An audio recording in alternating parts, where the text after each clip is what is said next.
आखिरकार क्यों मंच पर बोलते बोलते भावुक हो उठे चिराग पासवान। आखिरकार क्यों मंच पर बोलते बोलते सीएम कुर्सी को लेकर बोल गए चिराग पासवान।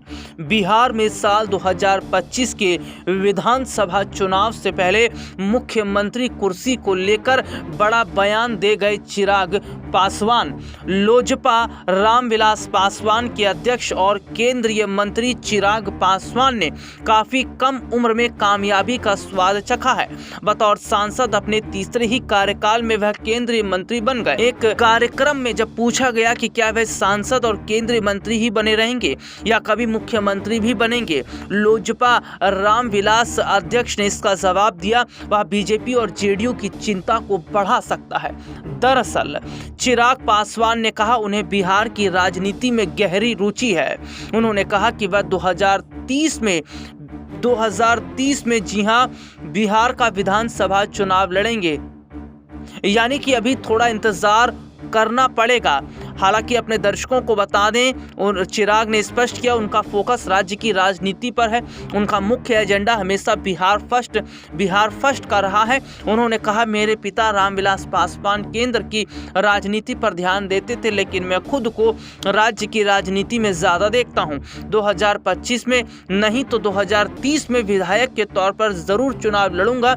उनके इस बयान से जेडीयू से ज़्यादा बीजेपी के लिए चिंता बनती नजर आ रही है। हालांकि उन्होंने ये भी कहा कि 2025 के लिए भी वो तैयारी कर रहे हैं ताकि अभी से खुद को मजबूत कर सकें, पार्टी को मजबूत कर सकें। दरअसल काफी समय से ये खबर चल भी रही थी कि चिराग पासवान बीजेपी से नाराज चल रहे, लेकिन कहीं ना कहीं मुख्यमंत्री बनने की इच्छा जो चिराग पासवान ने जाहिर की है और जिस तरीके से वो एक बड़े चेहरे के तौर पर बिहार में निकल कर सामने आते हैं, ये बड़ी बात है कि चुनावों से पहले इस तरीके की बयानबाजी देकर चिराग पासवान ने कहीं ना कहीं वाकई एनडीए के लिए मुश्किलें तो खड़ी कर दी हैं, लेकिन अब बीजेपी के लिए भी संकट खड़ा हो रहा है, क्योंकि चिराग अगर एनडीए से अलग होकर काम करते हैं तो शायद इसका जो नुकसान है वो नीतीश कुमार को भी उठाना पड़ेगा, क्योंकि यहाँ पर वोट सीधे सीधे तौर पर बंटता नजर आएगा और वोट अगर बटेगा तो नुकसान बीजेपी को जाहिर तौर पर होगा।